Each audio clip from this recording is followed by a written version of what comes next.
Abra sua Bíblia em 1 Coríntios, capítulo 12. 1 Coríntios, capítulo 12, a partir do verso 1.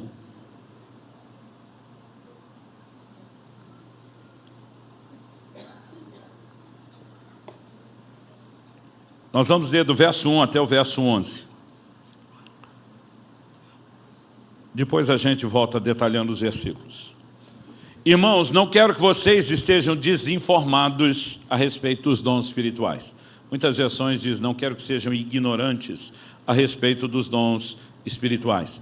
Vocês sabem que quando eram gentios, se deixavam conduzir aos ídolos mudos conforme vocês eram guiados. Por isso, quero que entendam que ninguém que fala pelo Espírito de Deus afirma anátema Jesus. Por outro lado, ninguém pode dizer Senhor Jesus, senão pelo Espírito Santo. Ora, os dons são diversos, mas o Espírito é o mesmo.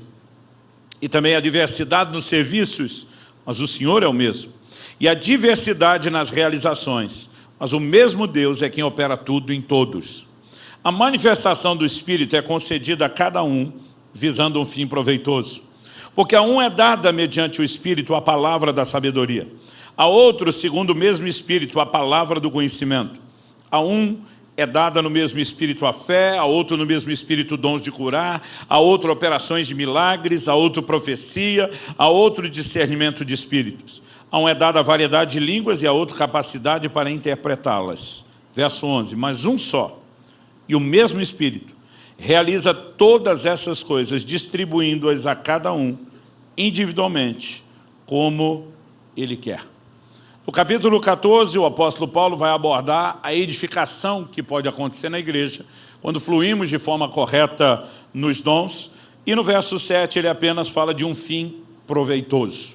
Esse fim proveitoso envolve tanto a edificação das pessoas, como a exaltação de Deus e do senhorio de Jesus. Mas eu quero começar chamando a sua atenção para a primeira frase do verso 1. Não quero que vocês estejam desinformados a respeito dos dons espirituais. A maior parte das traduções simplesmente apresenta a expressão a respeito dos dons, eu não quero que vocês sejam ignorantes. E, particularmente, eu gosto um pouco mais do tom da expressão desinformado, porque nos ajuda a entender melhor o que Paulo está comunicando. A vida inteira, eu li essa declaração de Paulo, em outras versões, sobre não ser ignorante, a partir da ignorância que eu mesmo durante muito tempo tive. Eu tive o privilégio de nascer e crescer num lar cristão, graças a Deus, né? Frequento a igreja desde pequenininho, acho que eu tinha mais hora dormindo em banco de igreja quase do que do berço de casa, mas meus pais frequentavam uma igreja que dava a entender que o Espírito Santo tinha sido sepultado junto com o último dos apóstolos. Que tudo aquilo que você lê no livro de Atos é por uma época distante, passou, que nada mais disso é para hoje, ou seja, não havia ênfase, não havia instrução, não havia orientação a respeito dos dons. Então, durante muito tempo eu fui completamente, absurdamente ignorante sobre os dons. Não sabia quantos dons eram, quantas manifestações do Espírito, seus nomes, não entendia como operava, não entendia o propósito, ou seja, não sabia nada. Aos 15 anos de idade eu fui batizado no Espírito Santo e passei a transitar no meio de um povo esquisito, que não apenas acreditava, mas praticava o fluir dos dons do Espírito Santo. E aí meu aprendizado começou de forma lenta. Muita coisa a gente foi batendo cabeça sem entender como funcionava. Por exemplo, eu lembro que eu e os colegas da igreja, a maioria, todos adolescentes, fomos cheios do Espírito Santo, a gente se reunia para o tempo de oração. E todo mundo estava tão empolgado com a experiência do falar em línguas que a gente ficava conversando, um falando, o outro respondendo. Aí um dia eu estou lendo a Bíblia e falei, quem fala em línguas não fala aos homens, sim a Deus. Eu chamei a turma e falei, gente, sujou. Esse negócio não é para nós falar entre a gente, não, é para falar com Deus. Então era desse jeito, a gente não sabia nada. Nem aquilo que era uma experiência pessoal, nem a respeito dos dons. Mas, não apenas pela compreensão da palavra, mas pela orientação de outros, eu fui muito enriquecido. E foi uma das coisas que me levou a passar da importância a respeito de um ensino e de uma orientação que seja prática. Então, eu comecei a entender que quando Paulo fala sobre não ser ignorante, ele não está falando da ignorância plena, a ignorância que eu tinha. Essa não era a ignorância dos coríntios. Como sabemos que não? Lá em 1 Coríntios, no capítulo 1, o apóstolo Paulo, conversando com a mesma igreja, ele vai usar a mesma palavra que é traduzida como dons no capítulo 12, que no grego é carisma, na seguinte afirmação. Ele diz no verso 7, de maneira que não lhes falta nenhum dom, enquanto aguardam a revelação de nosso Senhor Jesus Cristo. A palavra aqui traduzida dom é carisma. Ou seja, pensa numa igreja que tinha o combo completo, o fluir de todos os dons. Amanhã nós vamos falar um pouco sobre os dons de uma forma mais específica, porque Paulo, nós lemos ali do verso 8 até o 10, ele lista 9 manifestações. Amanhã nós vamos apresentá-las em 3 grupos de 3 dons cada um, ou seja, nós vamos categorizar aí alguns agrupamentos de dons, né? E amanhã eu falo mais sobre isso, mas só a título de introdução, nós temos 3 dons que chamamos de dons de revelação. Palavra de sabedoria, palavra de conhecimento e discernimento de espíritos. Nós temos 3 dons que chamamos eles de dons de poder. Dom da fé, operação de milagres e os dons de cura. E temos 3 que chamamos de dons vocais, né? Alguns chamam, né, de inspiração. Eu gosto de me dirigir a eles como vocais, porque são manifestações verbais, profecia, variedade de línguas e interpretação de línguas. Por que estudá-los em grupo? Porque eles funcionam de uma maneira muito parecida e amanhã a gente dá toda a base bíblica. Eu, como não sabia nada disso, eu era pessoa totalmente ignorante. A igreja de Corinto tinha o combo completo. Para Paulo falar, nenhum dom vos falta, ele dizia, está rolando de tudo aqui. Os 3 dons de revelação, os 3 de poder, os 3 vocais. Ou seja, um ambiente onde os dons operavam, eles não eram ignorantes no sentido de ignorar a existência. A ignorância era outra. Qual era a ignorância deles?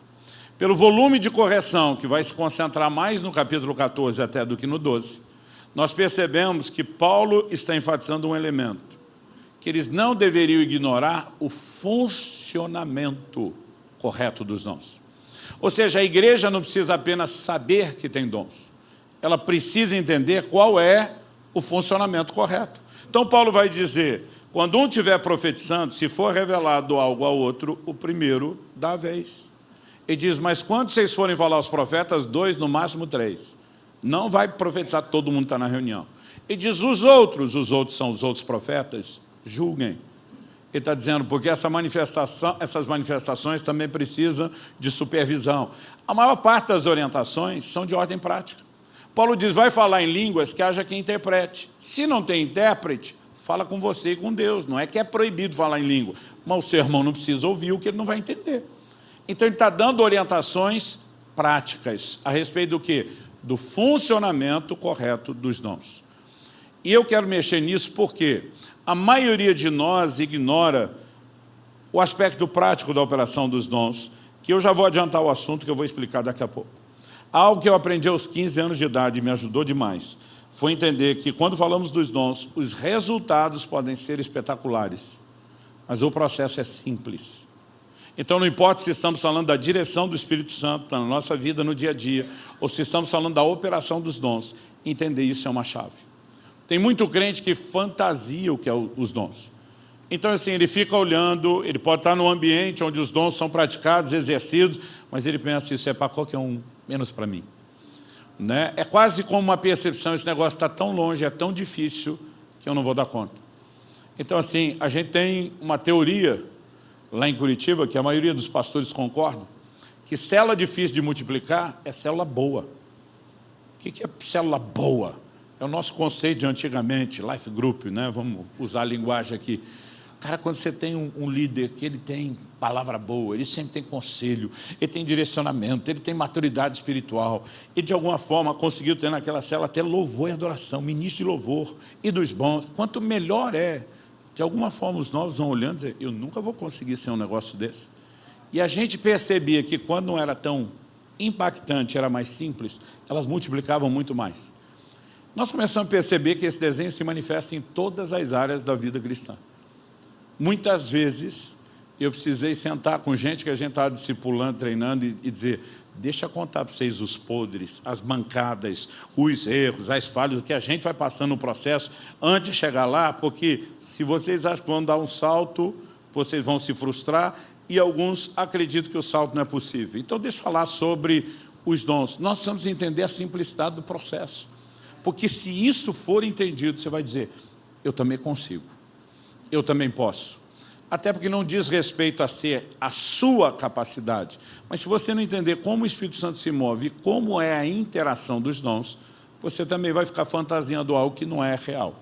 Então, aos 15 anos de idade, eu me lembro de ter recebido a primeira palavra profética. Bom, a primeira que eu me lembro. Meus pais dizem que quando eu era criança já profetizavam sobre meu ministério, eu não lembro disso. Mas aos 15 anos de idade, fui visitar uma igreja, botei o pé a primeira vez num lugar que ninguém me conhecia. E um doido me achou. E virou minha vida ao avesso. E começou a botar para fora tudo que estava do lado de dentro, expor aquilo. Paulo fala em 1 Coríntios 14, 25, ele chama isso de revelar os segredos do coração. Falou da minha vida, dos meus dilemas, do que meu pai estava enfrentando, os desafios dele no ministério, coisas ligadas à família. Eu nunca tinha visto alguém expor tantos segredos, né? E não necessariamente nada vergonhoso, mas assim, como alguém pôde falar dessas coisas? Para mim era inquestionável que Deus estava usando a vida daquele homem. Isso foi um marco na minha vida. Por que foi um marco? Porque até aquele dia eu imaginava que Deus lidava com a gente só no atacado, no geral. E aquele dia caiu a ficha de que Deus é um Deus de relacionamento pessoal. Eu entendi, Ele me enxerga no meio da massa. Ele tem olhos não só para a linha geral, quero que todos vocês preguem. Ele olhava para mim e dizia, não, para você eu tenho algo diferente daquele, porque são dons distintos. Eu tenho um projeto para você, eu tenho um projeto para o outro, e eu tenho um projeto para somar os projetos de vocês todos.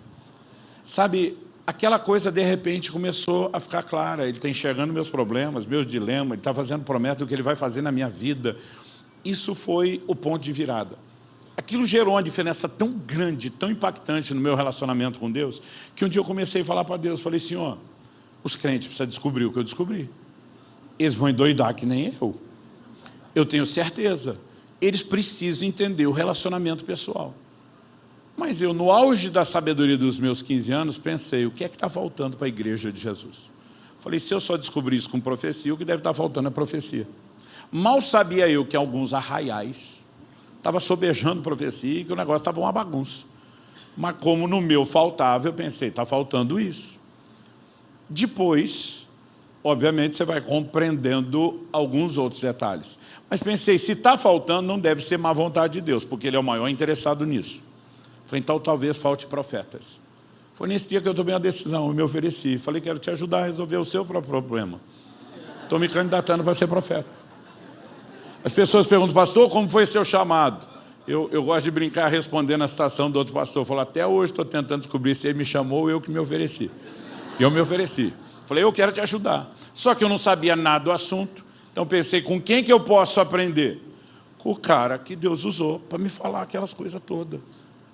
Aí eu colei nele. Eu lembro do dia que eu cheguei e falei, será que você pode me ensinar as manhas do negócio? Eu quero profetizar que nem você profetiza. Porque a essa altura eu já tinha visto ele virar a vida dos outros no avesso também, não era só a minha. Aliás, eu já tinha visto Deus usar tanto a vida dele, que eu lembro do dia que eu falei, ó, quando você fala, Deus me disse, eu já nem duvido mais. Porque no início eu duvidava bastante. Dizer, será? Eu ficava pensando, será que tem margem de acerto, margem de erro? Essa deu certo, a outra não vai dar. Eu tinha muita desconfiança. Mas depois de ver, eu lembro que eu cheguei e falei, cara, me ensina, me dá o caminho das pedras, me ensina as manhas do negócio. Eu também quero profetizar. Ele falou, Luciano, se você quer, e quer muito. Ele falou, eu vou partir do pressuposto que Deus está trabalhando isso em você. Eu falei, é mesmo? Eu falei para ele. Ele falou, a Bíblia diz que Deus opera em nós o querer e o realizar segundo a sua boa vontade. Então ele falou, no meio do caminho talvez você vai precisar de uns filtros, que é avaliar motivações, entender processos, mas via de regra, ele desperta em nós desejos. Então, eu vou tratar como se você fosse de fato o candidato que Deus quer usar. Eu falei, que ótimo, porque eu tenho um monte de pergunta para fazer. Como que é a voz de Deus? É voz de homem, é voz de mulher? É sempre a mesma voz? Eu falei um pouco dessas coisas aqui, alguns meses atrás, num Power Night, falando mais sobre a liderança pessoal do Espírito Santo. Eu falei, como é que é? Porque quando alguém dizia, Deus me disse, eu imaginava um cara andando por aí ouvindo vozes. E era assustador, mas era o que eu imaginava. E eu comecei a perguntar, como que é? Ele falou, não, eu não ouço com o meu ouvido. Eu falei, como é que é?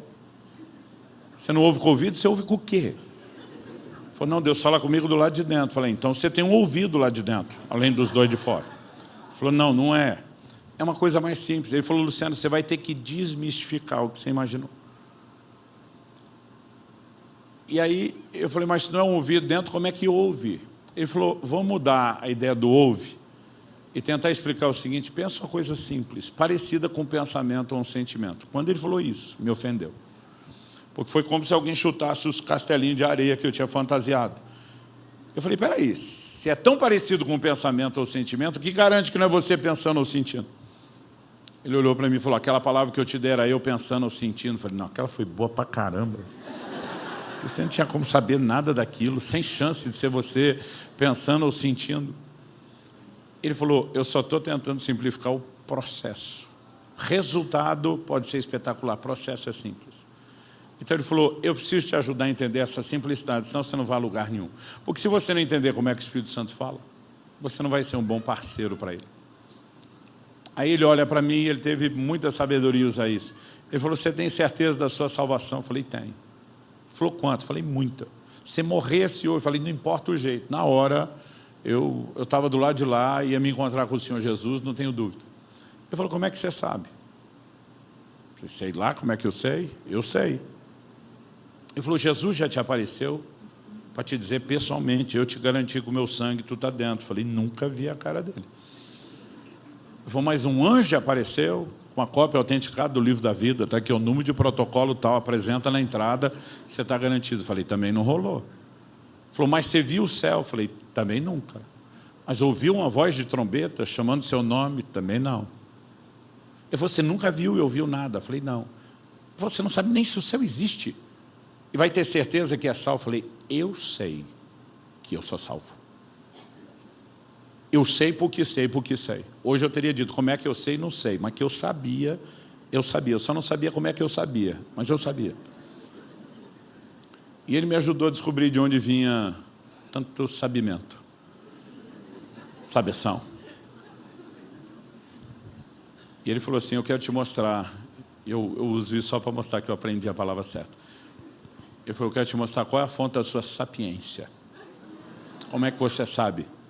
Ele foi para Romanos 8,16, ele leu comigo, o Espírito testifica com o nosso Espírito que nós somos filhos de Deus. Como é que a gente sabe?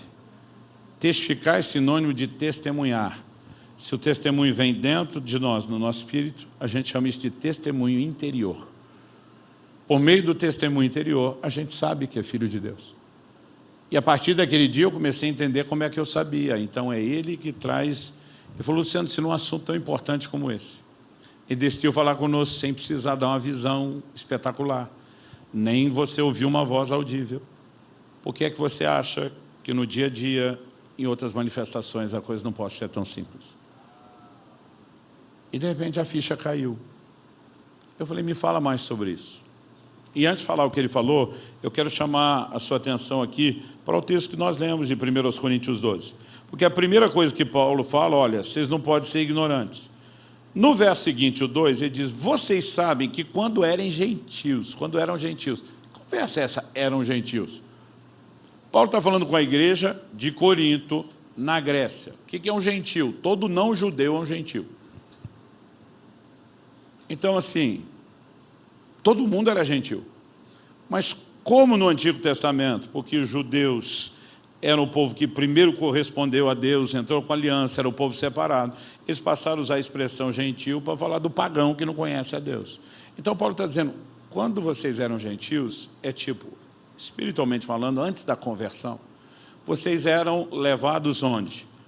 E diz, se deixavam conduzir aos ídolos mudos, conforme vocês eram guiados. Do que ele está falando? Idolatria teve presente antes de vocês conhecerem a Deus. E ele chama o ídolo de mudo. No Salmo 115, a Bíblia diz que eles têm olhos e não veem, poderiam ser chamados de cego. Têm ouvidos e não ouvem, poderiam ser chamados de surdos. Tem mãos e não apalpam, tem pés e não andam, tem nariz e não cheira. E uma das características, tem boca e não fala. Mas aqui Paulo só destacou isso, mudo. O que ele está dizendo? Os falsos ou pseudo-deuses que você achou que tinha, não falavam com você. E ele está estabelecendo um padrão de contraste. Porque eu e você servimos a um Deus que fala. Fala primeira e primariamente por meio da sua palavra, o meio através do qual a gente testa todas as outras formas, mas fala também de forma pessoal. Ele vai falar de coisas que não estão necessariamente ligadas à doutrina. Ele vai falar comigo e com você a respeito de assuntos pessoais. E a Bíblia está cheia de exemplos de Deus fazendo isso com as pessoas. Eu acho que foi mês passado aqui que eu dei o testemunho. Eu acho que a igreja que eu mais prego depois de Curitiba é aqui, então eu já nem sei o que eu falei quando. Mas eu lembro de ter compartilhado já o que aconteceu no ano passado, início de fevereiro do ano passado. Deus me mostrou quem era meu genro, antes da minha filha conhecê-lo. Informação privilegiada. Quando ela conheceu e me disse, pai, vou casar com esse menino, apesar de dar uma de difícil com ela, dizer, você está maluca, dentro de mim já fazendo festa. Por quê? Deus tinha falado comigo e eu tinha testemunhas disso. Então Deus pode falar de forma muito pessoal. E no dia a dia eu e você vamos precisar de diretrizes. Jesus disse, ide por todo mundo, prega o evangelho. Então qualquer lugar que eu vou, eu estou obedecendo ele. Mas quando Paulo tenta entrar na Ásia, o Espírito Santo diz, não. A Bíblia diz, o Espírito de Jesus o impediu. E Paulo não devia estar tão errado, que no futuro a Ásia veio ser o maior palco do ministério dele. Mas provavelmente não era o timing, não era a hora certa. Então nós precisamos de direção pessoal. E o Espírito Santo quer fazer isso. Deus quer falar na minha e na sua vida. Amém? Só que no verso 3, ele vai simplificar os processos como Deus fala. Ele diz, por isso quero que entendam que ninguém que fala pelo Espírito de Deus afirma anátema Jesus. Por outro lado, ninguém pode dizer Senhor Jesus, senão pelo Espírito Santo. Ele pegou só os dois extremos. A palavra anátema, na melhor das hipóteses, significa algo abominável. Na pior, mais pesado, maldito. Ele está dizendo ninguém que fala pelo Espírito. A definição de profetizar é falar por outro. Ninguém que fala pelo Espírito Santo vai jogar contra o patrimônio, atacar Jesus ou falar mal dele. Por quê? Não faz o menor sentido você imaginar o Espírito Santo dividido com a Trindade. Ou negando o seu caráter e difamando alguém. Então ele diz, se essa mensagem está confusa, já dá para você saber que não procede dele. O Espírito Santo nunca vai contradizer a palavra que ele mesmo inspirou. Outro dia um falou para mim, não, Deus falou comigo. O quê? Que essa mulher que eu tenho, quem me deu foi o Satanás, não foi ele, que ele vai me dar uma dele. Eu falei, tá bom que eu vou cair nessa sua. Que o Espírito Santo que inspirou, tudo que inspirou sobre o casamento é ficar com essa conversa mole sua. Sabe, nós temos parâmetros para poder avaliar. Então não é porque alguém falou, que Deus falou, que você tem que engolir. Aliás, a Bíblia diz, falem os profetas, outros julguem. Toda profecia tem que ser submetida a julgamento. E o propósito da profecia também não é dirigir a sua vida. A Bíblia diz que os que são guiados pelo Espírito de Deus são filhos de Deus. Normalmente o contexto da profecia tem muito mais a ver com confirmar do que dirigir. Mas esse é assunto para amanhã. Vamos voltar aqui. Então ele diz, se atacou o patrimônio e falou mal de Jesus, não é Espírito Santo. Por outro lado, ninguém pode dizer, Senhor Jesus, promoveu o senhorio de Cristo, a não ser pelo Espírito Santo. Então é lógico que ele pegou o caso extremo, a pior possibilidade, não é Deus falando, com a mais genérica possível de Deus falando. Mas ele está mostrando o quê? Há formas da gente avaliar. E se precisa ser avaliado, é porque o processo não era considerado uma coisa tão espetacular como eu e você imaginamos. Quando Paulo escreve aos Tessalonicenses, diz, não desprezem as profecias. Se por um lado não é para pegar e guiar, e diz também não joga fora. Se fosse tudo tão espetacularmente falando, inquestionavelmente falando de Deus, ninguém tinha problema com isso e não precisava de orientações. Então nós precisamos pensar no pacote como algo mais simples do que eu e você talvez imaginamos. E a primeira coisa a ser desmistificada é que o Espírito Santo não vai fazer tudo sozinho, como a maioria de nós acha. Alguns acham que assim, Deus usou o cara para falar, é tipo, Deus pegou minha boca, falou, e eu, o que aconteceu? Ou que você virou quase um ventríloco na mão dele. Que ele só fingiu que era a sua boca e fez a voz dele se ouvir. Não é assim que funciona. Você vai ver Paulo dizendo, no capítulo 13, no verso 9, em parte conhecemos, em parte profetizamos. E você vai ter que entender o que é o em parte. Isso significa o quê? A profecia é uma inspiração divina. A gente não conhece tudo o que podemos ser levados a falar, a ponto de falar de detalhes que nossa mente não sabia. Mas a linguagem, a forma de comunicar, tudo estará ligado àquilo que eu e você conhecemos. Eu vi um cara uma vez, eu fiquei olhando ele, pastor profetizando para o outro, eu pensei, isso é uma profecia, uma aula de biologia. Porque ele falava sobre o rim. Foi uma ilustração fantástica. O rim é responsável por filtrar não só o sangue, os líquidos do corpo, tal. Falava da importância. Mas se ele mesmo, se você não beber muita água para não limpar o rim, ele vai sobrecarregar, ter problema. E no final disso, ele dizia, você tem sido o rim no corpo de Cristo. Pastores e líderes hoje estão de pé porque você ouve, você filtra, você ajuda eles. Mas você está deixando de ter o seu tempo com a fonte d'água que vai te limpar disso. E você está morrendo por causa do ministério. Aliás, você culpa o ministério, ele dizia. Deus está culpando sua falta de exposição à água, que vai te manter funcional para poder continuar fazendo o que você está fazendo sem estar intoxicado como que você está.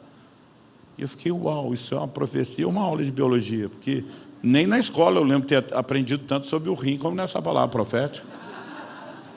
Até aquele momento eu nunca daria uma palavra profética dessa, porque estava fora do meu conhecimento. Dá para entender isso? Então, uma vez eu fui orar com uma pessoa, eu tive uma visão, eu vi ela numa esteira dessas de academia. Mas foi nítida e clara a visão, foi tão rápido que eu chamo de um vislumbre. Mas na hora, no meu espírito, eu entendi que era uma oração que a pessoa fazia. Ela dizia, Deus, ministerialmente eu estou me sentindo que nem nessas esteiras de academia. Eu ando e não vou a lugar nenhum. Agora, eu me orgulho de ter tido uma visão que nem o apóstolo Paulo, nem o apóstolo Pedro, nem o apóstolo João, nem Tiago, o irmão do Senhor, nunca teve. Pastor, como o senhor sabe que não tinha esteira de academia na época deles? Então, Deus usou aquilo porque era o que eu conhecia. A inspiração veio dele. Eu não tinha como saber que a pessoa fez a oração. Mas ele vai usar o que eu conheço. E se eu e você começarmos a entender a parceria, tem a parte dele e a nossa, qual é a nossa, como que a gente entende o que ele faz, o processo fica mais simples. Então, quando o Paulo está dizendo sobre não ignorar, ele está dizendo que nós não podemos ignorar o funcionamento.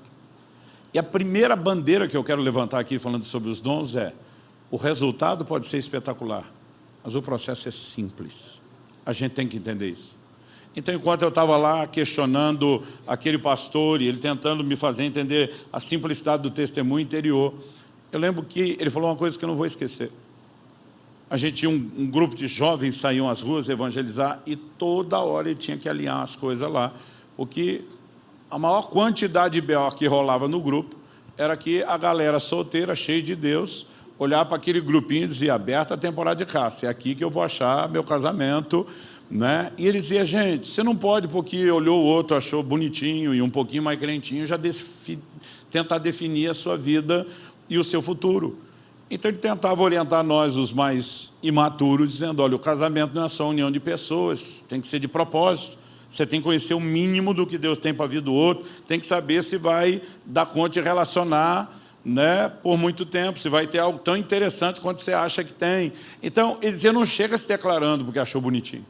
Ele vai dando um passo de cada vez, conhece, conversa, cria amizade, relacionamento, descobre não só interesses mútuos, mas o alinhamento do propósito. Porque diz, se você estiver na iminência de declarar e descobriu que não era tudo o que você achava que era, do jeito que foi chegando, você vai saindo devagarzinho, sem criar nenhum constrangimento, tira o time de campo e não precisa ter nada da quantidade de dor que vocês passam. Aí ele me disse, você lembra disso? Eu falei, lembro. Eu falei, eu quero que isso te ajude a pensar nos dons do Espírito Santo. Eu falei, como é que é? Ele falou, Luciano, o testemunho interior é simples. Aliás, ele é uma coisa tão abstrata. Ele falou, quando eu soube depois, você me dando detalhes do que foi que eu falei a seu respeito, ele falou, eu fiquei tão impressionado, impactado quanto você. Porque para mim que estava falando era tudo tão subjetivo. Não era objetivo como foi para você que conhece a história. Para mim era abstrato, para você era concreto. E diz, o resultado pode ser espetacular, mas o processo é simples. E ele falou, a melhor forma de aprender a fluir, e eu sempre digo quando as pessoas me perguntam, pastor, como que eu aprendo a mover nos dons? Minha resposta é, movendo. A pessoa diz, como é que é? Eu falo, você aprende a fazer fazendo. E está lá na Bíblia, se você não quer acreditar em mim. Em 1 Coríntios, capítulo 14, verso 31, o apóstolo Paulo diz assim, todos podereis profetizar. E diz, um após o outro, para que todos aprendam e sejam consolados. O que é todos aprendam?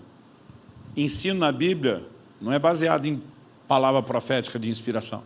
Ensino na Bíblia é razão, é argumentação, é questionamento. Você pode olhar desde Jesus aos apóstolos o tempo todo. Quando ele está dizendo aprenda, não é que o ouvinte está aprendendo com quem profetiza. Até porque o que a gente tem que aprender já está tudo revelado na Escritura. Ele está dizendo que quem profetiza aprende a fazer enquanto faz. Deu para pegar? Não.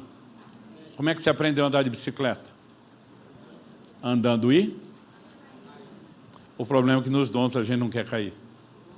Porque quando a gente é criança, não tem o mesmo ego do que quando a gente é adulto. E sabe, muitas vezes nós não queremos alguns processos que você fica, se eu achar que é e não for. Outro dia alguém falou, pastor, mas se eu achar que eu tenho algo de Deus e não é, o que eu faço? Descobri depois de já ter compartilhado que não é. Eu falei, pede desculpa. Ele falou, como é que é? Eu falei, mais ou menos assim, desculpa aí, foi mal. Prometo melhorar da próxima vez. Eu falei, a primeira coisa que me ajudou foi que lá atrás o pastor falou, não chega dando carteirada de profeta. Porque tem uns crentes que ele lê lá no Antigo Testamento que imitar, assim diz o Senhor. Eu falei, você pode usar eu acho que, eu penso, ou o que aquele pastor nos ensinou, que era a checagem, a conferência. Eu falei, Luciano, suas primeiras experiências provavelmente vão brotar nos ambientes de oração e adoração. Não é porque o Espírito Santo é mais forte essa hora, é porque a gente pela entrega está mais sensível. Ele falou, deixa eu te dizer como vai ser mais ou menos o negócio. De repente você vai olhar para alguém e você vai ter uma sensação. Os pentecostais tinham uma frase para isso. Tem mistério. O que é o tem mistério? É uma desconfiança profética. Desconfiança, porque você ainda não tem certeza de nada. Aliás, eu aumentei a frase desse pastor que ele me orientou, e eu falei que você vai olhar para alguém e vai ter uma sensação mais ou menos assim, parece que talvez, quem saiba, pode até ser, que Deus esteja querendo falar alguma coisa que eu não sei bem direito o que é. Mistério, é a desconfiança. Ele falou, bateu isso, começa a orar e procurar entender. Ele falou, você não vai entender tudo. Primeiro, porque nem a gente está tão sintonizado. Segundo, tem hora que Deus não quer que a gente saiba. Eu lembro de uma vez que eu fui pregar em outro estado. Quando eu entrei na casa que me receberam, nunca tinha visto ninguém, não conhecia ninguém, né? Apenas soube, esses são os anfitriões, acabei de conhecer. Fui para o quarto deixar as malas, falou, pastor, nós saímos tanto tempo, o senhor tem tempo para descansar aí, fica à vontade. Fui lá, e eu lembro que eu comecei a orar. Minha primeira oração falei, Senhor Jesus, duas coisas que eu tenho procurado fazer nas minhas viagens. O Senhor disse, quando alguém nos recebesse, para comer tudo, de tudo que puser diante de nós. Demorei para entender o de tudo, antes eu comia tudo. E eu falei, eu vou te obedecer nisso. Mas o Senhor falou, cure os enfermos que nela houver. Se tiver um enfermo nessa casa, eu quero ser um instrumento seu. E eu não quero nem que eles me peçam. O Senhor pode sair na frente e mostrar. Enquanto eu estava orando por isso, o Espírito Santo falou comigo. A esposa do seu anfitrião tem uma sequela do segundo parto. Ela vem orando por isso há muito tempo. Eu fiquei impressionado. Eu não sabia nem quantos filhos eram, mas falei, tem que ter pelo menos 2. Ou um parto, ainda que se não houver um filho que deixou alguma sequela. Mas eu fiquei dizendo para Deus, me dá mais detalhes. E dizer, por que você quer detalhes? Eu dizer, porque eu quero impressionar. Eu quero provocar a fé dela. Eu quero que essa mulher saiba que ela está recebendo um profeta de Deus em casa. E quanto mais precisa for a palavra, maior a correspondência. Eu orei por 2 dias e Deus não me falava mais nada. Até que eu desisti de tentar. Eu lembro de um momento onde tivemos um mover de Deus. Era para ser um churrasco.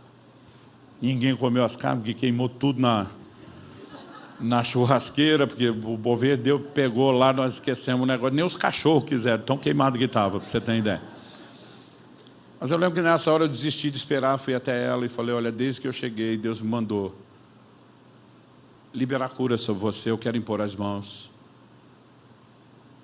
E falei, eu quero que você e o seu marido saibam que Deus foi muito específico, Ele me disse que é uma sequela do segundo parto. E eu fiquei quieto esses 2 dias, porque eu estou pedindo para ele detalhes. E eu queria detalhes para te impressionar, para dizer, o homem de Deus chegou sabendo tudo. Mas de alguma forma Deus não fala mais nada. Quando eu falei isso, a mulher começou a chorar. Ela falou, pastor, nesses anos que eu oro, uma das poucas coisas que eu peço a Deus é, quando o Senhor enviar alguém para ministrar minha cura, não dê detalhes. E daqui a pouco eu pensei que podia ser algo bem pessoal. E que o encherido era eu. Então às vezes a gente quer inventar as coisas que não precisa. E bastou impor as mãos e o milagre aconteceu na hora. Sabe, a gente precisa simplificar as coisas. O resultado pode ser espetacular. O processo pode ser simples. Chega uma hora, você tem um nível de segurança que às vezes você não precisa perguntar tanto. Mas ele falou para mim, Luciano, quando você olhar para alguém e bater a desconfiança profética, vai checar, faz uma conferência. Não chega falando que foi Deus, nem você tem certeza. Aí o que eu fiz? Primeiro você nunca esquece. A gente estava num dia desse, louvou a adoração, chegou um rapaz atrasado. No início eu achei, chamou minha atenção, que chegou depois. Depois estou lá, está chamando minha atenção, que sentou no fundo, não veio. Mas quanto mais eu oro, maior é a desconfiança profética. Parece que talvez, quem saiba, pode até ser, que Deus quer falar alguma coisa que eu não sei bem direito o que é. Aí eu já não tirava mais o olho dele e dizia, Senhor, se for minha hora de começar, eu quero. Fala comigo, fala comigo. E de repente me veio um testemunho interior. Parecia um pensamento, um sentimento, uma coisa vaga, distante. Ele brigou com o pai essa semana. Naquela época, gente, hoje nós temos uma orientação sobre família dentro da igreja que é muito maior. Mas o jovem brigar com o pai em casa não era uma possibilidade, era certo. Eu pensei, isso não é revelação. Todo mundo aqui deve ter brigado com o pai. Mas eu continuo orando. E aí vem dentro de mim, ele não costuma brigar com o pai, como o resto do grupo que você está avaliando. Aí eu comecei a orar mais, então me ajuda a entender. Mas o que ele teve dessa vez, nunca teve antes, nenhuma vez. Ok, Deus, e por que o Senhor iria me mostrar isso? Algo que eu já aprendi, Deus não é fofoqueiro. A Bíblia diz que os dons, a manifestação do Espírito é para um fim proveitoso, tem que ter utilidade. O Senhor me disse, ele está debaixo de culpa e condenação pelo que aconteceu. Ele não quer sair com vocês, evangelizar nas ruas. E eu quero que você o encoraje a entender que diante de mim, o assunto está resolvido. E ele vai ter uma das melhores experiências de evangelismo hoje. Só que em vez de chegar dando carteirada de profeta, Deus me disse, eu lembrei do conselho, daquela coisa de aproximar. Então, eu cheguei um passo de cada vez. E aí, tudo bem? Ele tudo, mas um sorriso amarelo que não convencia, não precisava nem de revelação. Eu falei, tá nada. Eu falei, posso te fazer uma pergunta? Ele falou, pode. Eu falei, por acaso você brigou com seu pai essa semana? Ele já me olhou com a sobrancelha assim um pouquinho diferente. Briguei. Eu falei, mas você não costuma brigar com seu pai? Ele falou, não, é muito raro. Mas a briga essa semana foi tensa, foi como nunca antes. Ele já está me olhando com cara de assustado, olho arregalado agora, não é mais só o sinalzinho da sobrancelha. Eu falei, vocês trocaram ofensa nesse nível. A essa altura ele, como é que você sabe disso? Eu falei, e o seu coração está assim, a ponto de não... Como você sabe? Aí a bola está quicando. Deus me disse! Depois de perguntar tudo. Agora, pastor, se o senhor perguntasse para ele, você brigou com seu pai? Não. Certeza, certeza. Nem na outra semana? Também não. Por quê? Por nada, curiosidade. Te digo, diante de Deus, é o que eu teria feito. Sairia com o rabinho no meio das pernas, quietinho, sem nenhuma exposição, dizendo, em algum momento eu vou ouvi-lo. Em algum momento a coisa vai funcionar.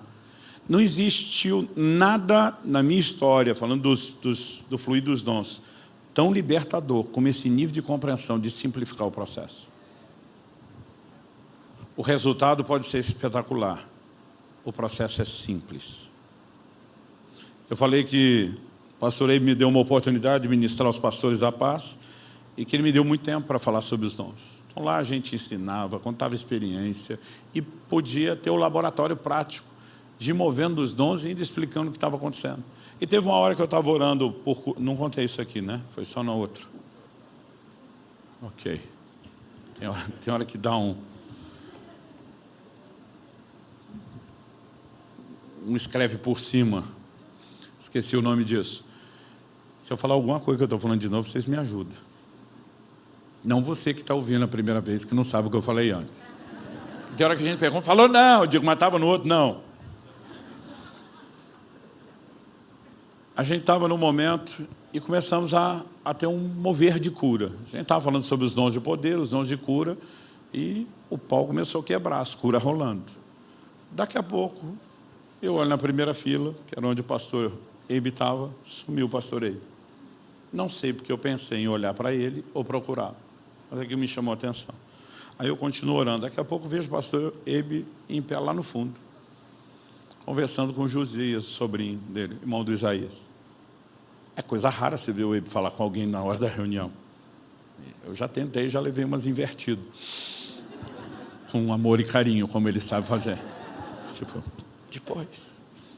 Aí eu vejo dois conversando, isso me chama a atenção. Mas estou percebendo que o que está me chamando a atenção não é só o que não é comum, ele não está aqui, ele está lá, ele não costuma conversar. Eu percebi que era Deus chamando a minha atenção. Em algum momento falei, Deus, o Senhor tem. E no meu espírito veio uma convicção, não ouvi uma voz, eu não tive uma visão. Era só uma convicção. Você tem que se meter naquela conversa agora. Eu falei, eu estou pregando. Ele pode conversar, eu não... Mas a convicção era tão nítida que eu corri para lá. Eu literalmente corri pelo corredor. Eu lembro do irmão que me agarrou pelo braço. Ora comigo. Falei, agora não. E eu fui, mas sem nem saber o que eu vou fazer. Oi, gente, posso conversar com vocês enquanto todo mundo... Eu não sabia. Mas eu já aprendi que você não precisa ter um plano para tudo. Normalmente você tem que obedecer o impulso. E eu já vou detalhar o porquê essa interação é importante. E, de repente, quando eu cheguei, falei, desculpa, eu vim interromper a conversa de vocês. Algo brotou lá de dentro. E eu simplesmente me vi falando para o Josias, você tem pensado isso, isso, isso? Você tem sentido isso, isso, isso? E você tem questionado uma direção de Deus sobre isso. Você chamou ele para conversar não como tio, mas como um discipulador esperando a direção de Deus. E ele te disse que tinha uma resposta de Deus, e disse que a resposta era essa, essa, essa, e que Deus ia mandar alguém para confirmar, está aí a confirmação que você quer. Toma, virei as costas e voltei. Eu já tinha achado legalzinho, mas assim, não fiquei impressionado. Falei, de onde saiu isso tudo? E normalmente eu filtro, eu processo, aí eu questiono. Falei, ué, ninguém brigou comigo, nós vamos saber depois. Terminei de ministrar, quando acabou a sessão, eu lembro que eu sentei do lado dele. Quando sentei do lado dele, ele falou para mim, o Espírito Santo existe. Eu falei, o senhor tinha dúvida disso? Ele falou, não, só estou tentando falar de uma forma mais contundente do que aconteceu. Eu falei, do que aconteceu onde? Ele falou, que você foi falar com o Josias. Eu falei, me conta o que aconteceu. Eu lá tinha ideia. Falou, Luciano, eu senti de Deus de levantar e de abordá-lo. Eu senti que ele vinha querendo conversar comigo, não tocava no assunto, mas que Deus queria me usar na vida dele. E ele falou, olha, eu não vou falar com o senhor como tio, mas vou esperar na direção de Deus. Tenho pensado isso, tenho sentido isso. Meus dilemas são esses. E eu preciso de uma palavra de Deus. E ele falou, eu dei para ele uma palavra. Eu falei, essa palavra é de Deus, Deus vai confirmar. Ele falou, eu terminei de falar, você chegou, repetiu tudo que ele falou, repetiu tudo que eu falei e virou as costas. Eu falei, o senhor está de brincadeira. Aí até ele me olhava assim, eu falei, foi desse jeito. Porque ao que você vê o resultado, você fala, foi top pra caramba. Eu conto para todo mundo até hoje. Até ele me contar o que aconteceu, eu não tinha a menor ideia. Onde eu quero chegar com isso? Quando muitas vezes Deus nos provoca, eu e você precisamos entender a importância da interação. O Espírito Santo não vai fazer nada sozinho. O que dizer quando falamos dos dons? Há uma parceria entre o Espírito Santo e o homem. Eu e você não podemos nada sem ele. E ele decidiu que ele nos traria para o processo e que ele não ia fazer tudo sem a gente. Como isso funciona? Em parte conhecemos, em parte, ok, ele nos inspira, mas eu e você temos que corresponder. 1 Timóteo 4,14, Paulo diz, não seja negligente para com o dom que é em ti. A palavra dom ali é carisma. Se o dom operar sozinho, por que é que Paulo ia acusar Timóteo de negligência? Agora, se ele está falando sobre não ser negligente, é porque tem a nossa parte, não só a dele. Dá para entender? 2 Timóteo capítulo 1, verso 6, ele diz, reaviva. Outra tradução diz, desperta o dom que é em você. Ele não falou, Timóteo, ora aí para o Espírito Santo acordar o dom. E diz, você desperta. Por que ele está mandando o Timóteo despertar? Porque quem botou o dom para dormir foi Timóteo, não foi o Espírito Santo. Ele está dizendo, você tem que fazer a sua parte. A palavra dom ali, de novo, carisma. Então você vai observando nas Escrituras, e eu entendi algo, o pastor não me explicou isso, mas eu entendi algo lendo a Bíblia, sobre o que aconteceu lá nos meus 15 anos de idade. Foi compreender a interação, que é a nossa responsabilidade. Samuel está lá, na casa de Deus, ele acorda com a voz, chamando ele pelo nome, Samuel, Samuel. Ele levanta, e ele não está achando que é Deus. Ele vai atrás de Eli. O senhor me chamou? Chamei não, Piá. Essa é a tradução paranaense da Bíblia. A gente chama o garoto de Piá. Pode voltar a dormir. Imagina o menino voltando, tenho certeza que ele me chamou. Aí daqui a pouco chama de novo. Agora o senhor chamou. Não chamei. O senhor está de brincadeira comigo? Não. Vá dormir, menino. Eu já me imagino no lugar dele. O velho está me trollando. Daqui a pouco, agora chamou. Também não. E a essa altura, porque a Bíblia diz que as visões eram raras e não muito frequentes. Essa altura o discernimento já velho, gasto e enferrujado de Eli, lembra de quando Deus falava na casa. Ele diz, menino, vamos fazer o seguinte, eu não te chamei as 3 primeiras, e eu não te planejo chamar de novo. Se você ouvir alguém te chamar, não sou eu. Se você ouvir de novo, você vai dizer assim, fala o que o teu servo ouve. E quando Deus chamou a 4ª, Samuel disse, fala que o teu servo ouve. E Deus falou, agora pergunta. Eu não sabia que ele estava ouvindo. Se ele não fosse onisciente, ainda assim o menino está procurando. Quem chamou, quem chamou, quem chamou? Deus não sabe. Então a resposta que ele mandou ele dar para Deus não é informativa. Porque Deus não precisa da informação. O que ela é? Interativa. Imagina um jogo de dama ou xadrez. Deus está dizendo, fiz meu movimento, vou esperar você fazer o seu. A hora que do lado de cá ele diz, manda, estou dentro do jogo, a coisa vai para um outro patamar. Então preste atenção, quando você está no nível só do tem mistério, da desconfiança profética, parece que talvez, quem sabe, pode até ser, e você não der um passo para dentro, você não vai a lugar nenhum. Muitas vezes a gente precisa começar com o que tem, dando um passo de fé, de confiança, fazendo todas as checagens simples, mas eu espero que não soe feio essa expressão, entrar no jogo. Quem está entendendo? É a partir disso que a gente costuma ver desdobramentos maiores. Mas se a gente não entender que tem interação, que o processo é simples, embora o resultado possa ser espetacular, e a gente não souber a maneira de cooperar com ele, nós não vamos muito longe. A diferença entre quem tem muita história de dons para contar e quem não tem nenhuma, é que a maioria das pessoas que não tem nenhuma, ele nunca passou do lugar da dúvida, da desconfiança. Às vezes eu começo a contar o processo e desmistificar, as pessoas falam, mas isso acontece comigo. Eu digo, pois é, mas para chegar lá do outro lado você vai ter que interagir, vai ter que dar o passo. Eu tenho formas e formas de contar as mesmas histórias. Eu posso chegar e dar uma versão espetacular. Algumas eu dou a versão pentecostal. E não é para esculhambar não, porque o meio pentecostal me ensinou muito. Mas eles aprenderam, é uma escola onde tudo é testemunhado de forma dramática, eloquente.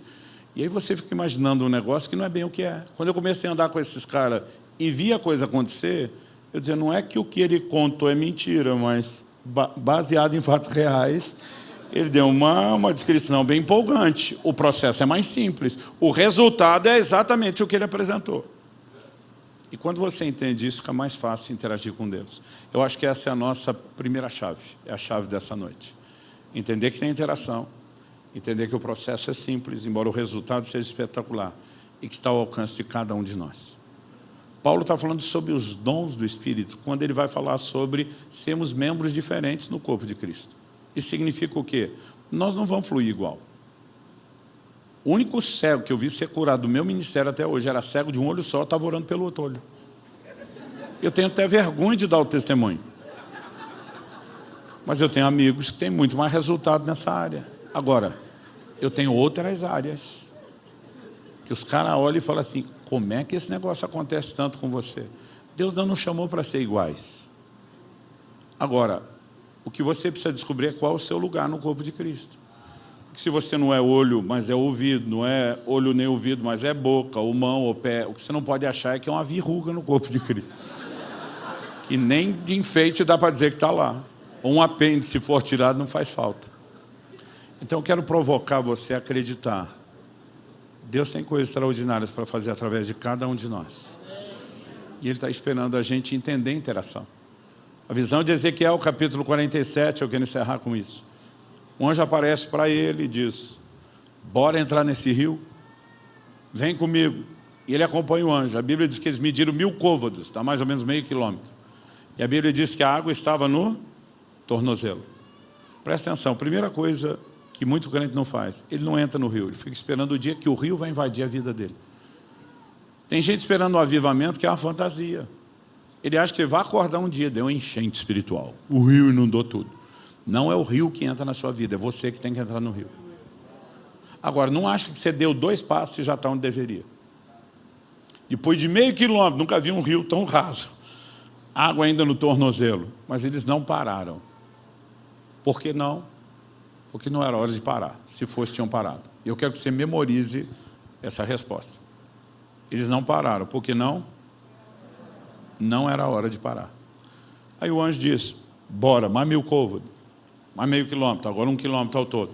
Água no joelho. Eu fico imaginando o profeta. Está subindo a água. Mas pararam? Por que não? Mais 1000 côvados, 1,5 quilômetro. Água nos lombos. Jeitinho bonito de dizer, da nádega para cima. Ou das nádegas. A água está aumentando. Mas pararam? Por que não? Agora, com a 4ª medição, 4.000 côvados, 2.000 quilômetros, eles vão parar. Porque atravessaram o rio. A Bíblia diz, porque eram águas profundas. E aí chegou onde tinha que chegar. Agora preste atenção. O rio não entra, é você que tem que entrar. A pergunta é, até onde você vai entrar? Quando meus filhos eram pequenos, levava eles na praia, eles tinham medo. Então eles ficavam no rasinho, onde molhava só o pé, chutava a água, eles divertiam ali.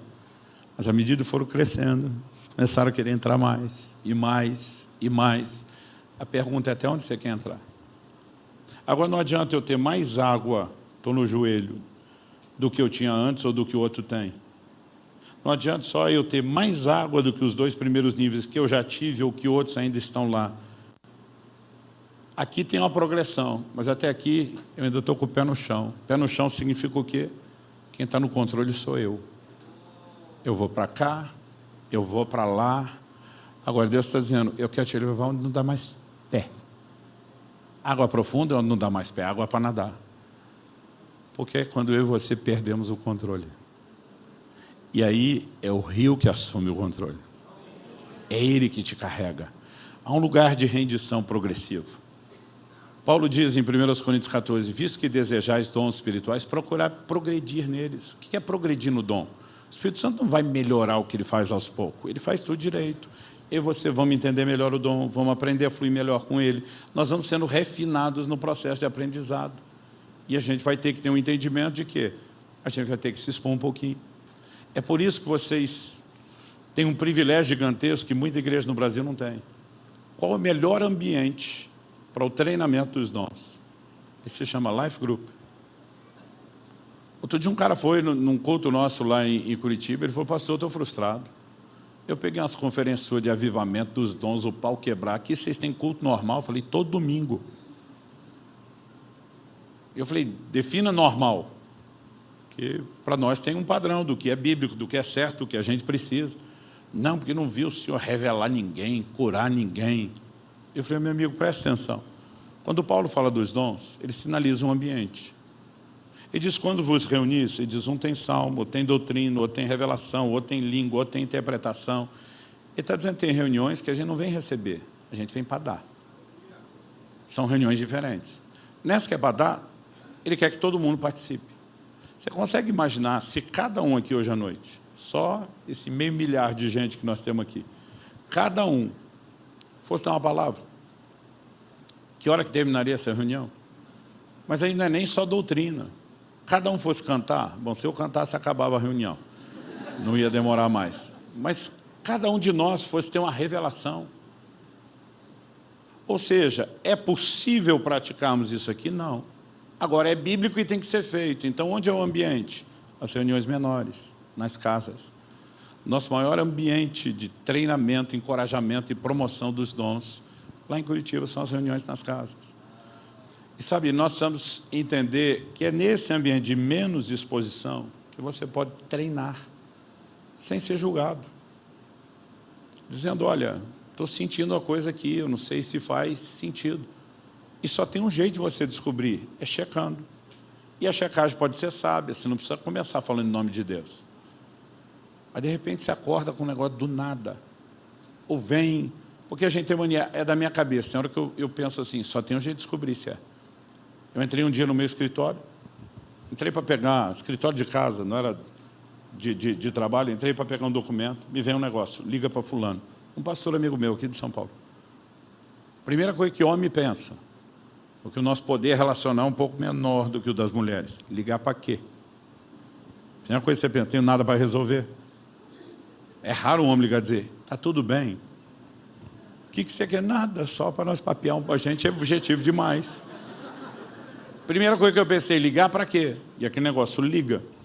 Eu falei, eu não quero, não é do meu feitio. Eu já deduzi, Deus está me incomodando. Passei a mão no telefone, liguei. Quando ele atende do outro lado, ele diz, que surpresa você me ligando. Eu que não sei porque eu estou ligando, nem o que eu vou falar, digo, pois eu estou tão surpreso quanto você. Só que a hora que eu dei o passo, ele atendeu e entrei. Veio outro movimento. Pergunta se ele acabou de fazer uma oração pedindo uma provisão de R$3.000. E agora a coisa está ficando específica. Eu falei, por acaso, antes de eu ligar, você tinha feito uma oração a Deus pedindo uma provisão específica de R$3.000? Primeiro um silêncio. Depois uma voz emocionada dizendo, eu tinha acabado de fazer a oração quando o telefone tocou. Pensei, Deus me usou para confirmar que ouviu. Aí aquele testemunho interior diz, pega a conta e transfere. Na coisa que eu pensei, o que é que eu tenho a ver com isso? Pediu para tu, não foi para mim? Mas eu falei, ele estava certo sobre ligar, ele estava certo sobre o resto, ele está certo sobre tudo. Falei, me passa seu número de conta que eu vou transferir os 3.000. Aí meu amigo do outro lado, em vez de ajudar, ele disse, o que é que você tem a ver com isso? Falei, estava pensando a mesma coisa. Eu falei, quando eu te liguei, eu tinha como saber que você tinha acabado de orar? Não. Eu tinha como saber o valor pelo qual você tinha orado? Ele falou, impossível. Falei, pois é, a mesma voz que mandou te ligar, que diz que você orou, que diz pelo quanto você orou, mandou eu transferir. Você vai brigar com a voz? Anota aí. Um dia eu falei isso, um engraçadinho oportunista gritou, liga para mim. Falei, vai orar primeiro. Vamos ficar em pé para parecer que está acabando.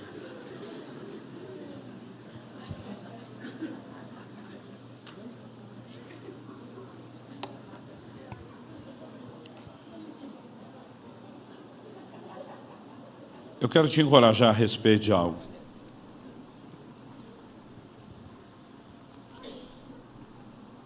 Essa clareza básica inicial é uma faísca de ignição.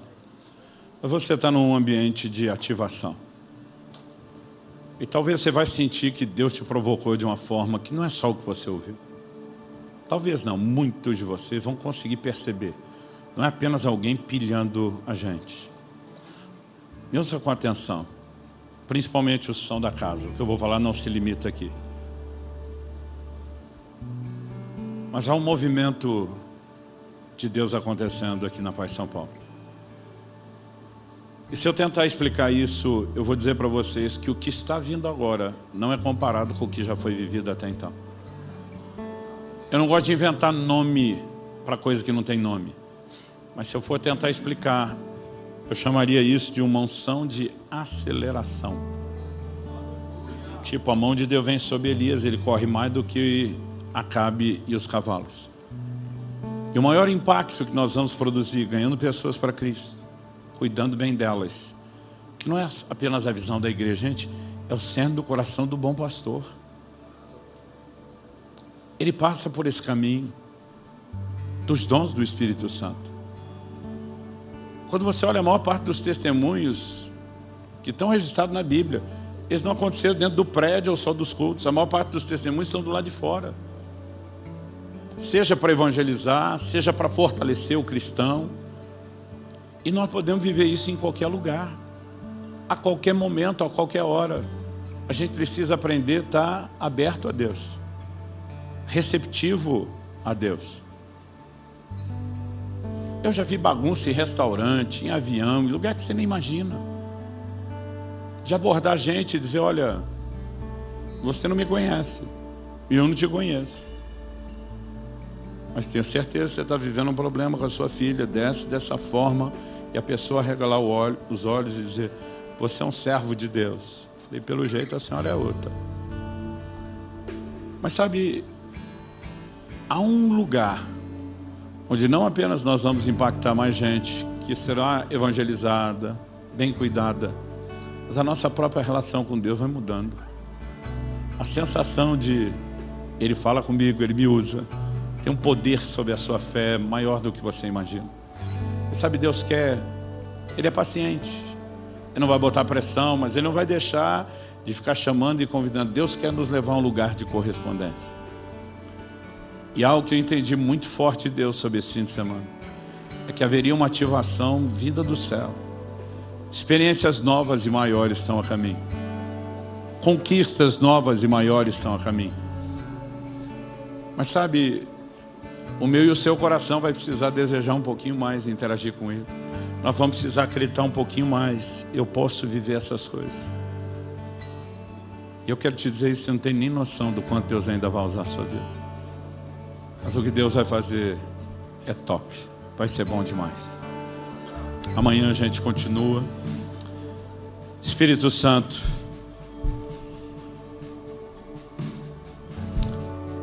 a sua presença, o seu mover nesse lugar inquestionável. Nós só te pedimos que não se limite aqui e agora, nem só a segunda sessão da conferência, seja qual for o horário que cada um vai escolher amanhã. Nós oramos por um novo tempo. Nós oramos por dias de rompimento. Nós oramos por dias de ativação. Nós oramos por dias de enchimento do Espírito Santo. Nós oramos por dias de restauração da sensibilidade que muitos perderam ao longo do caminho. Nós oramos que o Senhor provoque a fome, o anseio, sopra sobre nós. Aqui e agora, mas não só aqui e agora. Eu quero que você comece a falar com Deus, do seu jeito, da sua maneira, como você entender que devo. Os músicos vão ministrar e por enquanto vou pedir que você não cante. Vou pedir que você ore. Há um ambiente de liberação dos céus. Para alguns será uma nova unção, uma nova percepção, o resgate da sensibilidade. Para alguns será a liberação de dons que você nunca experimentou. Para outros será um reavivar deles. Eu sinto que alguns vão ser tocados por Deus com uma fome, um desespero por Ele, de uma forma como você ainda talvez não viveu. Eu só quero te pedir, se expõe um pouquinho e deixa que Ele toque a sua vida. Ore como você achar melhor, em pé, sentado, de joelho, em voz baixa, em voz alta. Português, na linguagem sobrenatural de oração. Vem, Espírito Santo. Vem sobre cada um de nós.